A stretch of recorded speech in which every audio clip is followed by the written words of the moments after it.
Det jeg skal snakke om i dag, det er da i hovedsak lønnsspørsmål, og så er det oppsigelsesspørsmål. Apie tai, ką aš kalbėsiu šiandien, tai pagrindinė bus apie atlyginimo klausimus ir iš darbo atleidimo klausimus. Innenfor arbeidsretten så er det mange problemstillinger. Du har problemstillinger om hva skal man gjøre på jobben, hva har arbeidsgiver lov til å bestemme overfor deg, og så videre. Dette er temaer som vi ikke kommer til å snakke om. Dėl darbo teisių tai yra daug klausimų, į ką mes turime teisės, į ką turi darbdavys teisės už mumis nuspręsti ir ką gali nuspręsti už mumis ir ko negali už mumis nuspręsti.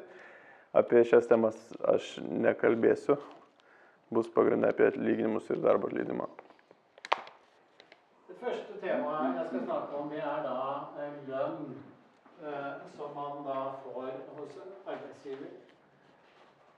Det som i hovedsak regulerer hvilken lønn dere har krav på, det er arbeidsavtalen. Pirmas dalykas, apie ką aš kalbėsiu, tai yra atlyginimas. Ir pagrindinis dalykas, kuris reguliuoja atlyginimo dydį, tai yra darbo sutartis. Arbeidsavtalen, det er en skriftlig avtale som dere må sørge for at dere inngår med arbeidsgiver når dere blir ansatt. Det er viktig at dere inngår en skriftlig avtale, slik at dere har en dokumentasjon på deres rettigheter. Darbo sutartis tai yra raštiškas susitarimas su darbdaviu ir labai svarbu, kad jūs jį pasirašote raštiškai ir šitoje darbo sutartyje yra įrašytas jūsų visos teisės ir pareigos. Ir labai svarbu pasirašyti prieš pradedant dirbti. Men det er ikke slik at dersom dere ikke har en skriftlig avtale, så har dere ingen rettigheter. En skriftlig avtale er med å dokumentere hvilke rettigheter dere har avtalt med arbeidsgiver. Bet tai nereiškia, kad jeigu neturite raštiškos darbo sutarties, tai nereiškia, kad jūs neturite jokių teisių. Bet raštiško darbo sutartis tai yra dokumentas, kuris parodo jūsų teisės. Slik at hvis dere kommer til oss som advokater eller andre som skal hjelpe dere, så tar dere med dere arbeidsavtalen for å vise hvilke rettigheter dere har, og gjerne også lønnsslipper, ta vare på lønnsslipper. Tai yra taip, kad jeigu jums reikia pagalbos iš advokato, tai jūs pasiemate darbo sutartį, kurioje yra įrašyta jūsų darbo sąlygos ir dar būtų neblogai, jeigu pasimdėt algalapį. En annen form for dokumentasjon jeg også vil at dere skal tenke på, det er hvis dere skriver timelister. Sørg for at dere tar vare på en kopi av de timelistene dere leverer til arbeidsgiver. Få gjerne en signatur fra arbeidsgiver også på at disse er levert. Dar vienas svarbus dokumentas tai yra darbo valandų sąrašai, listai, visi suprantat. Tai labai svarbu pasidaryti kopijas ir dar, jeigu įmanoma, kad darbdavys pasirašytų ir išsaugoti visas šitos timelister. For det er det vi ofte ser, at det er uenighet mellom arbeidsgiver og arbeidstager. Hva er det faktisk som er jobbet utover da den normale avtalte arbeidstiden? Nes dažniausia problema tai yra tarp darbdavio ir darbuotojo. Tai kiek yra žmogus išdirbęs viršvalandžių, dėl viršvalandžių didžiausia problema yra ir ginčai. Når det gjelder lønnsfastsettelsen, så er det slik at det er i utgangspunktet full avtalefrihet mellom deg og arbeidsgiver hvor mye lønn du skal ha. Man kan avtale så lav lønn som man vil, og så høy lønn som man vil. Det er utgangspunktet. Kas liečia atlyginimo dydį, tai yra visiška laisvė tarp darbdavio ir darbuotojo nustatyti atlyginimą, kokį jūs gausit. Jūs galite nustatyti patį mažiausią arba patį didžiausią. Čia yra tik tai tarp darbdavio ir darbuotojo. Det er likevel en viss begrensning i forhold til det. En del yrker har man nå etter hvert fått noe som heter minstelønn. Det hvor man da eller man ikke kan avtale en lønn utover et visst minimum. Bet vis tiek yra pagal įstatymą nustatyta mažiausias atlyginimas Norvegijoje. Ir darbuotojas su darbdaviu negali nustatyti mažesnio negu įstatymą nustatyto mažiausio atlyginimo. Lietuvoje vadinama minimumu.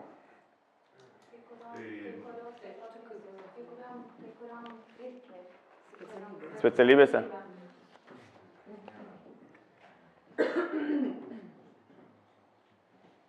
Enkelte yrker har da altså en minstelønn som arbeidsgiver ikke kan avtale seg bort ifra. Kai kurios specialybės turi nustatytą mažiausią atlyginimą ir darbdavys negali mokėti mažiau negu yra nustatyta. Det noen som organisert gjennom fagorganisasjoner. Fagorganisasjonene har fremforhandlet en del minstelønnsavtaler.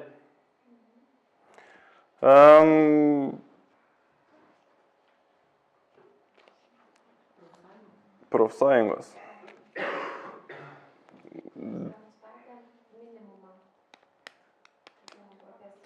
Kai kurie yra įstoję į profsąjungas darbuotojai arba darbdaviai, ir į profsąjungos yra nustačiusios minimumą atlyginimą ir darbdavys turi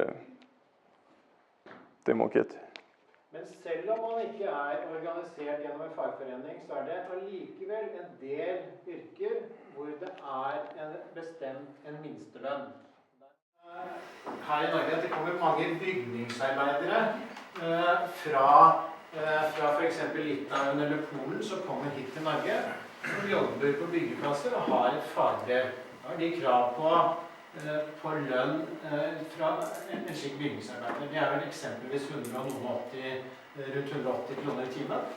Du ufaglært, så det litt lavere, kanskje 160. Pavyzdys tada taip pat yra labai aktualus su statybininkais, kai atvažiuoja iš Lenkijos ir Lietuvos daug tokių, kur turi išsilavinimą profesinį tam, tai tada jie turi teisę ir turi, iš tikrųjų, gali prašyti tos minimalios 180 kažkiek kronų už valandą, o jeigu yra neturi išsilavinimo tokio, tai tada jau gali gauti ten šiek tiek mažiau, 160-150. Ir tai yra darbdavio teisė tokį pasiūlymą. Oppsummeringsvis så det forskjellige yrker som gir da krav på en minstelønn. Det flere enn disse her. Dette bare noen få eksempler. Ir iš tikrųjų tas sąrašas su tais pavyzdžiais, kas gali gauti pačią mažiausią algą, prašyti tą mažiausiai užtikrinančią algą, yra daugiau tokių, bet čia yra tas keli pavyzdžiai aktualiausi.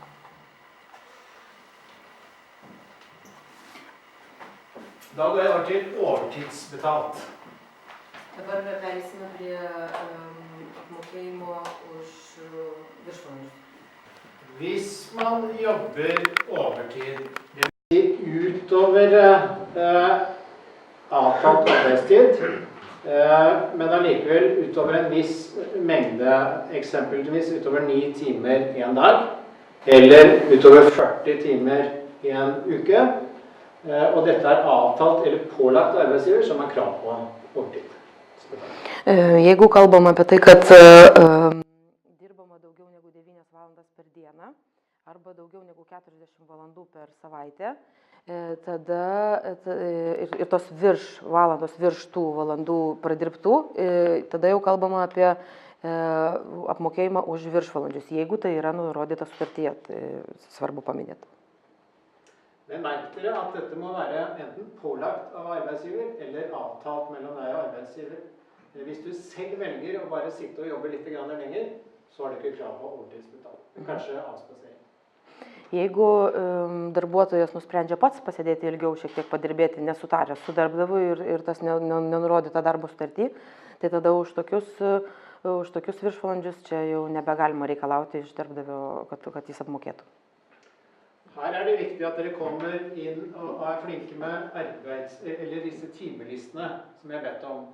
Ofte så synes jeg dere flinke når dere kommer til oss, veldig flinke faktisk. Ha med dere timelister som nøye ført, Men spør også etter en signatur fra arbeidsgiver. Tada jau svarbu paminėti, kad labai yra svarbus tie timelistai, tie lietuviškai turbūt būtų labiau tabelio vedimas, valandų užrašymas. Tada tokius lapus reikia atsinešti, jeigu einama kalba, kad reikia advokato konsultacijos ir jie gerai būtų, iš tikrųjų dažniausiai reikia, kad jie būtų pasirašyti, nes darbdavio taip. Jie užrašote valandas ir jie turi būti pasirašyti darbdavio parašo apačioje. Og grunnen til at jeg vil ha denne underskriften, det er fordi at det er et bevis.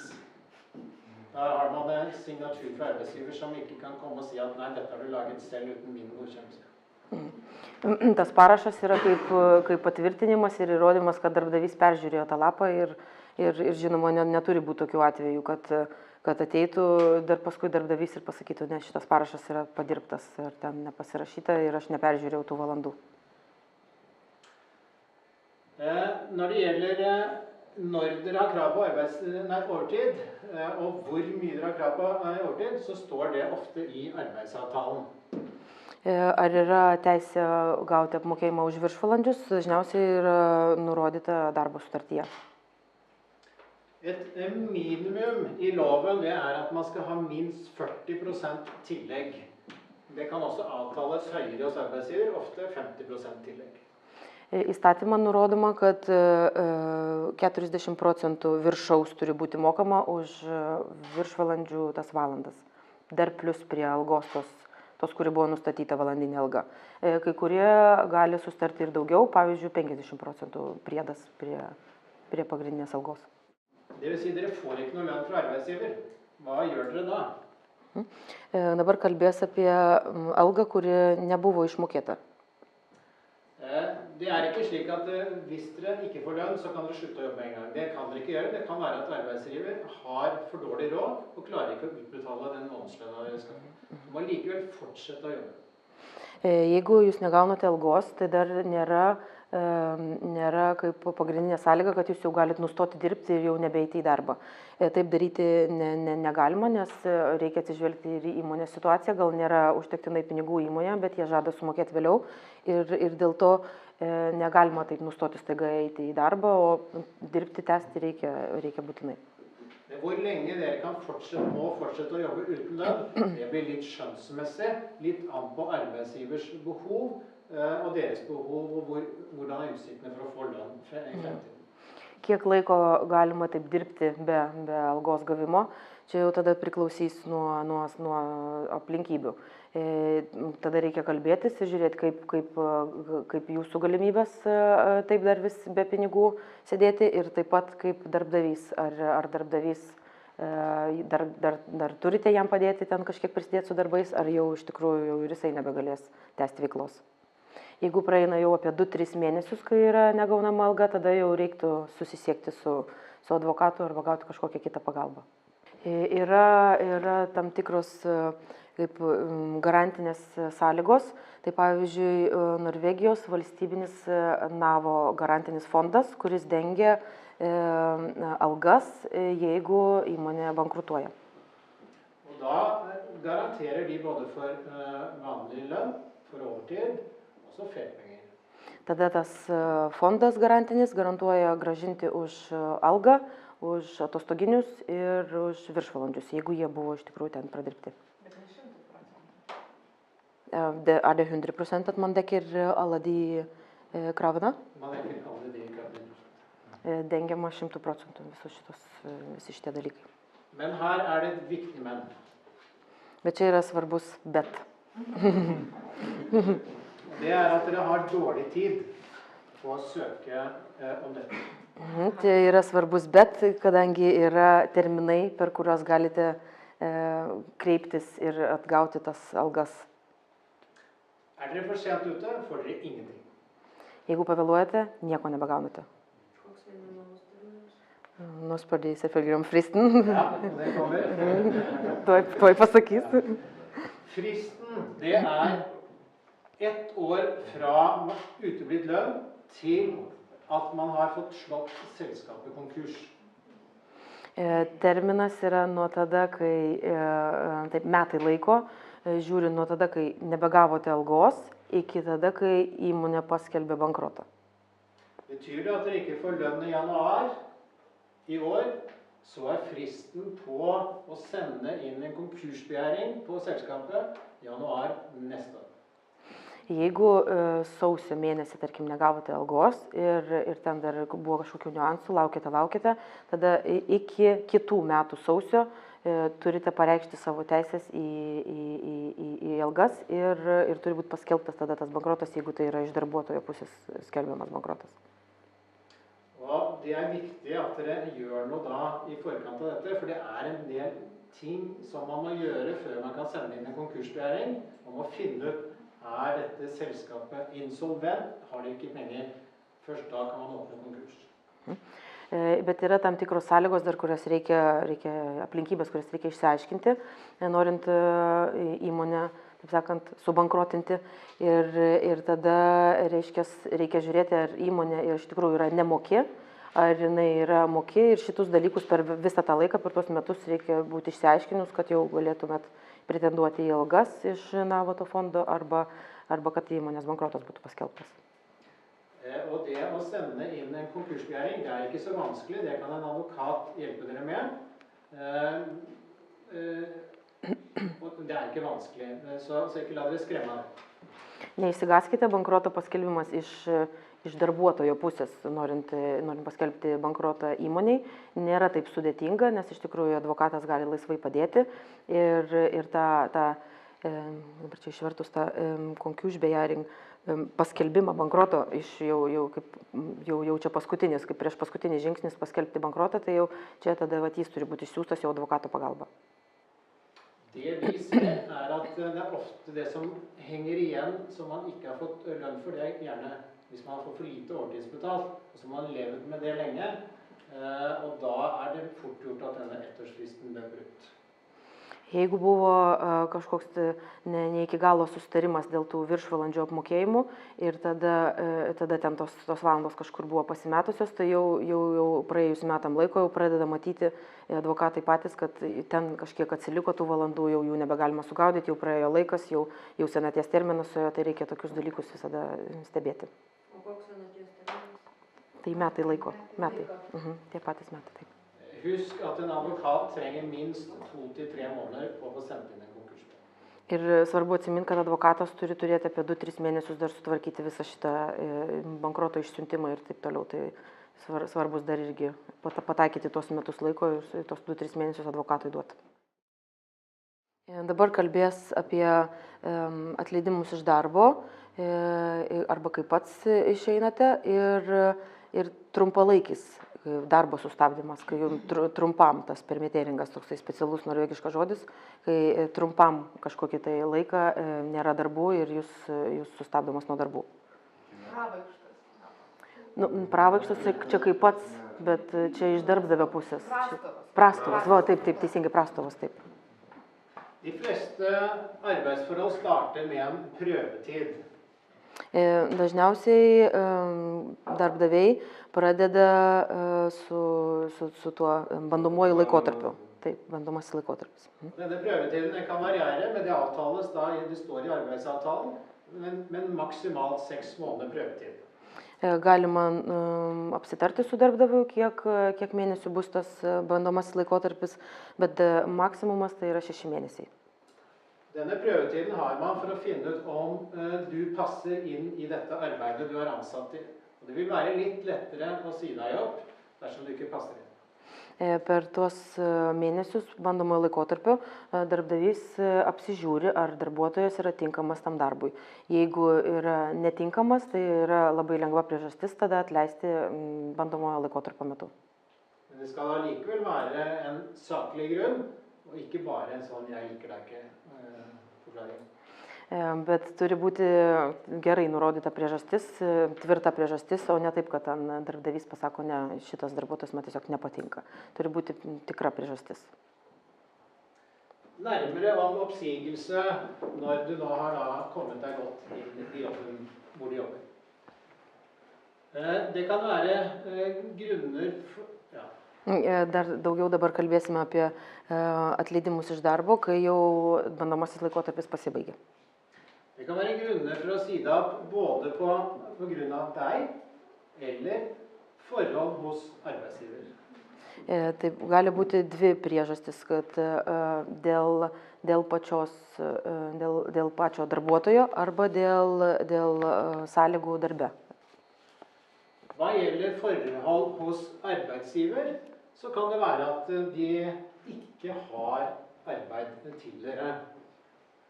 Eksempelvis en snekker får ingen oppdrag, og da har han lov til å si opp sine medarbeidere. En eller flere. Dabar, tarkim, sąlygos, aplinkybės, kurios nuo darbdavio priklauso, tai tarkim, dailidė, kuris negauna užsakymų, tai jis turi teisę atleisti savo darbuotojus pas jį firmoje dirbančius. Dette gjelder da både store og små firmaer. Čia taip yra ir dideliem, ir mažom įmonėm. Det kan være at firmaet må omorganiseres, sånn at de finner ut at jeg trenger ikke den type arbeidere, men skal ha mer den type arbeidere. Det også kan være en saklig grunn. Gali būti didelėm firmom, kad reorganizacija vyksta viduje ir pamatė, kad nereikia tokio tipo darbuotojų šitiek daug ir tada tai yra pakankamai rimta priežastis atleisti dalį iš tų darbuotojų. Det kan ofte være vanskelig å angripe slike oppsigelser, men det som man må da angripe i tilfelle, det at de ikke har gjort det på en riktig måte, en riktig fremgangsmåte. Tokius atleidimus yra gan sunku sugaudyti, sutvarkyti ir dažnai būna, kad jie gal neatlieka to atleidimo, didelių tų atleidimų tvarkingai, bet tai gali padėti sutvarkyti advokatai. Har de for eksempel brukt feil regler på å plukke ut hvem som må slutte, så kan det være en grunn for at du allikevel får lov til å fortsette. Gali būti, kad vis dėlto neteisingai parinko priežastį prieš tam tikrą darbuotoją, kad jis turi išeiti, jį turim atleisti, o jo ne. Ir iš tikrųjų tada pažiūrėjus į situaciją, gali vis dėlto tas darbuotojas likti dirbti toje kompanijoje. Så si en to ord om forhold på arbeidstagers sin side, grunn for oppsigelse. Dabar papasakos šiek tiek apie sąlygas ir aplinkybės, kai pats darbuotojas nori išeiti iš darbo. Og det typiske jo hvis man har gjort et for dårlig arbeid, og man klarer ikke å følge opp arbeidsgivers instrukser på å rette opp arbeidet. Jeigu darbuotojas negerai dirba ir nepasitaiso, kaip darbdavys paprašo ir nebeseka toliau darbdavio instrukcijų, tai viena iš aplinkybių tokia. Taip, kad gali atleisti. Taip. Det kan være at du som snekker for eksempel ikke klarer å snekre på riktig måte, eller du jobber alt for sent, eller lignende. Og så får du en korreks fra arbeidsgiver og ber deg om å skjerpe deg, og forteller hvordan du skal skjerpe deg, så klarer du ikke allikevel. Pavyzdys dar apie tos pačius dailidės statybų srityje. Tarkim, neišeina jam dirbti, jis blogai dirba, vėluoja su užsakymais, vėluoja su darbų atlikimais ir pasako darbdavys vis tiek, va čia pasistenk, čia tai padaryk, pasako kaip tą padaryti ir vis tiek tas neįvykdoma, tai vėlgi yra rimta priežastis atleisti iš darbo. Dette skal, hvis det slike forhold, så skal det mer til for å si det, da må det gå litt lengre tid, og du må ha fått flere sjanser på å gjøre jobben bedre. Jeigu vis dėlto tokia situacija yra, kaip ką tik paminėjo, tai tada dar vis tiek turi būti keli šansai duodami darbuotojui pasitaisyti, gal perkelti į kitą vietą ir jeigu tada tas neįvykdoma, tai va tada jau atleidimas. Tai įspėjimai raštiški?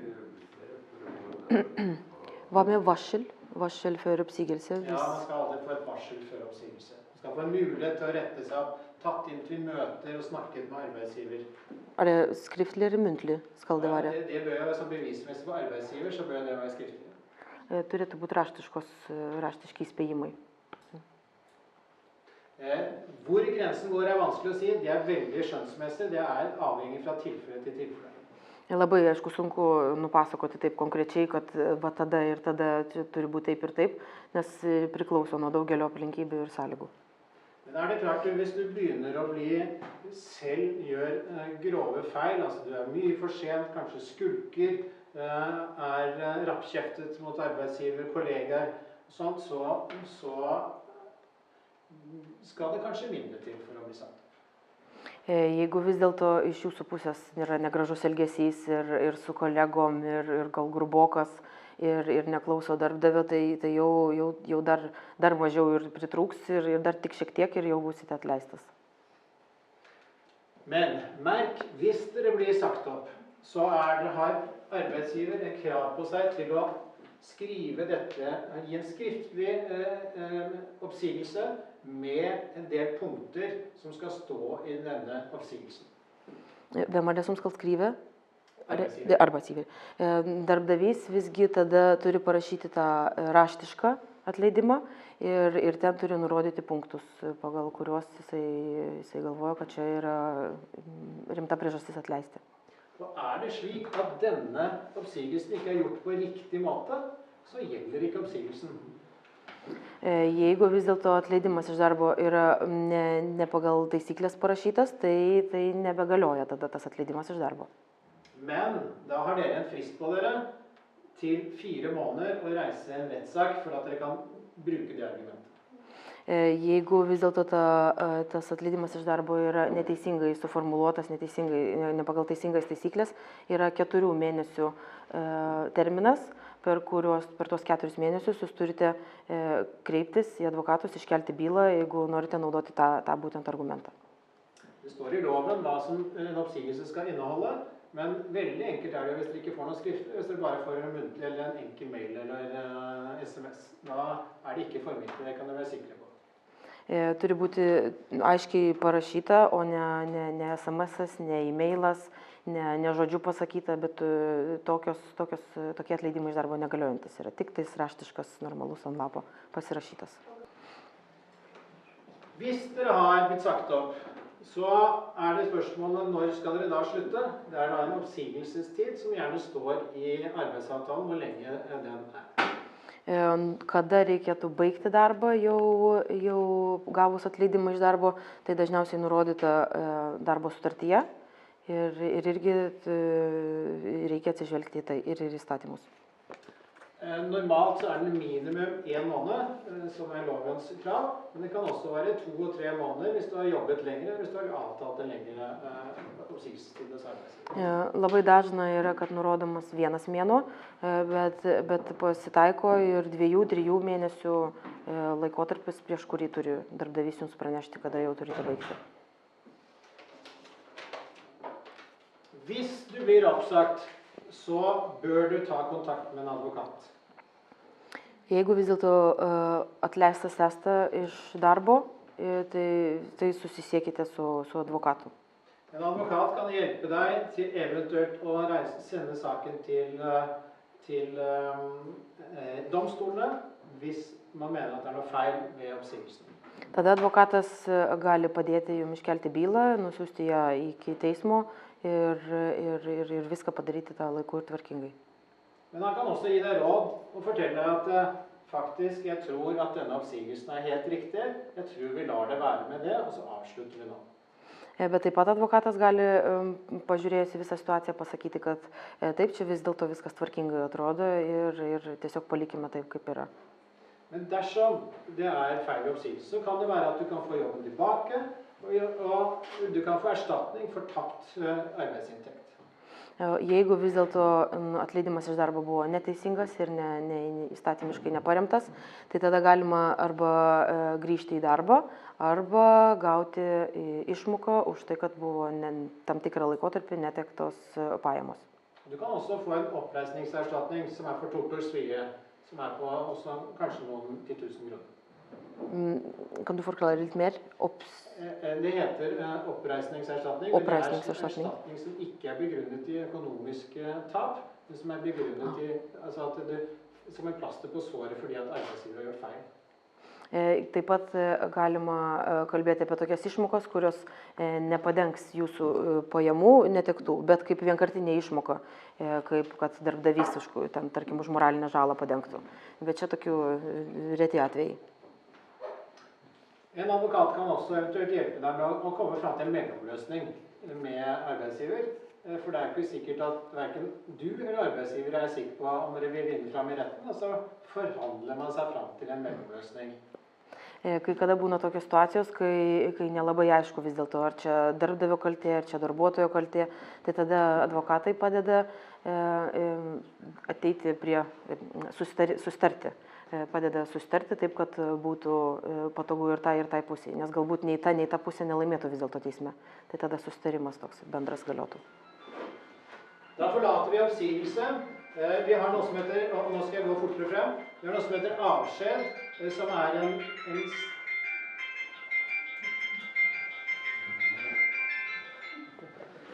Vi har noe som heter avskjed, som en strengere form for oppsigelse. Det betyr at du må slutte samme dag. Toks atleidimas iš darbo, kai labai griežtai tiesiog nurodoma baigti tą dieną. Det betyr at det du har gjort som feil, det mye grovere. Tai reiškia, klaida padaryta iš darbuotojo pusės yra tokia rimta ir žiauri, kad reikia išeiti, nustoti dirbti tą pačią dieną. Det betyr at lønnen din slutter å løpe i dag. Ir alga nustojama mokėti tą dieną. Et typisk eksempel kan være hvis du for eksempel stjeler på jobben. Stjeler du småting, så kan det være grunn for avskjed. Tipinis pavyzdys yra, jeigu vagiama darbe, jeigu net ir maži dalykėliai kažkas tai pavagiama, tai jau yra pakankamai gera priežastis, kad iš karto turi baigti darbą tą pačią dieną. Eller det kan være andre grove ting som har pågått over tid, som for eksempel masse skulk og så videre, som gjør at det går utover arbeidsgiver, kan også være grunn for en avskjed. Taip pat kitos priežastys galėtų būti, kad dažnai pabėgama iš darbo ir sukčiaujama taip. Jeg sier ikke noe mer om det nå. Og så har vi når jeg har sagt noe om frister. Hvis man uenig i oppsigelsen eller avskjeden, så har man knappe frister på seg til å gå til domstolen og angripe dette. Iš tikrųjų, jeigu yra atleidimas iš darbo, reikia reaguoti greitai, nes yra labai trumpi terminai ir reikia iš tikrųjų veikti. Det som viktig i forhold til det, at dere har dårlig tid. Dere har for eksempel 8 uker på dere til å fremme en sak for domstolen hvis dere uenige i oppsigelsen. Jeigu atleidimas iš darbo įvyksta ir jūs nesutinkate su tuo, turite tik 8 savaitės, jau kad būtų pateiktas visas paaiškinimas iki teismo, kad jis nueitų. Skal dere bare kreve erstatning, så har dere 6 måneder på dere. Jeigu tik tais reikalausite išmokų, tai tada turit, kaip sakot, kaip kompensacijos, taip, išmokų kompensacijos, tai tada turit 6 mėnesius terminą. Hvis oppsigelsesbrevet ikke riktig skrevet, så har dere 4 måneder på dere. Jeigu pats atleidimas yra neteisingai suformuluotas ir parašytas, tai tada turite 4 mėnesius. Men skal dere der bare ha erstatning, så har dere lang tid. Hvilken erstatning?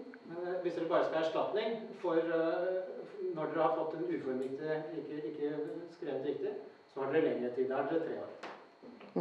Jeigu ne visos šitos priežastys, tai tada 3 metus galima turėti tokį terminą. 3 år? Ja, det vanlig foreldelse. Altså, da det ikke noe frist, men det likevel en vanlig foreldelsesfrister som kommer inn, som gjelder over hele samfunnet. Čia toks kaip standartinis jų senaties terminas 3 metai. Tai tada tas galiotų. Jeg sier kort om permittering. Det en mellomløsning. Dere kan være, hvis arbeidsgiver ikke har arbeid til dere, så kan han permittere dere midlertidig, sånn at dere ikke får lov til å jobbe der midlertidig. Čia toks jų tipinis žodis išsireikšti prastovom, bet tos prastovos turi būti, aišku, sutartos su darbdaviu, ne tai, kad kažkas stovi ir ne tai, kad jūs pats sugalvojate, bet tai yra tam tikros taisyklės čia galioja irgi. Da skal dere få en skriftlig varsel som minst 14 dager før. Mažiausiai 14 dienų iki tol, kol darbdavys suplanavo tokias prastovas, turite gauti raštišką įspėjimą. En slik permittering kan bare vare i maks 30 uker. Tokios suplanuotos prastovos gali tęstis maksimaliai tik 30 savaičių. Også ved permitteringer så det regler for hvordan arbeidsgiver skal velge ut at akkurat du skal ut eller få lov til å bli. Tam tikros taisyklės taip pat galioja, kai reikia išsirinkti darbuotojus, kuriegi darbuotojai gaus tas oficialias prastovas. Lønnen deres, den løper 10 dager ekstra etter at dere har sluttet, og etter det så må dere gå til Nav. Tada, kai gaunate, jau kai prasideda tos oficialios prastovos, tada 10 dienų darbdavys turi mokėti, o paskui jau moka Navas. Og dette med Nav, det viktig. Hvis dere mister jobben, enten det på permittering, det oppsigelse eller avskjed, så må dere melde fra til Nav snarest mulig. Su Navu yra taip, kad visada reikia kuo greičiau ten užsiregistruoti, užsirašyti, jeigu įvyksta kas nors su darbo praradimu arba su tom prastovom arba kitokios priežastys, iš karto reikia kuo greičiau tenai susiregistruoti. Da bare sier jeg 2 ord om dette med hjelp fra advokat. Hvis dere har en inntekt på under 246 000 og en formue på under 100 000, så har dere krav på gratis advokathjelp. Jeigu jūsų pajamos yra mažiau negu 246 000 kronų per metus ir jūsų turtas arba jūsų sutaupyti pinigai yra mažiau negu 200 000, tada jūs turite 100 000, sakė 100, tai tada turite teisę į nemokamą advokato pagalbą. Har dere mistet jobben, så har dere også mistet lønnen. Så da har dere gjerne ikke lønn annet enn 66% fra Nav. O dažniausiai tada, jeigu jau netenkate darbo, tai tada netenkate ir pajamų, ir nebent Navas tada mokėtų, kas aišku yra ne 100% padengimas, o 66% nuo algos. Så har vi jo også, som vi liker ofte å nevne, Jussbuss og JURK, som studentorganisasjoner som også kan hjelpe til studenter som jobber. Yra dar kelios tokios organizacijos, Jussbuss, hva var det andre? JURK. Ja, som studentorganisasjoner. JURK, o Jussbuss tai yra teisininkų studentų organizacijos, kurie irgi ten gali padėti.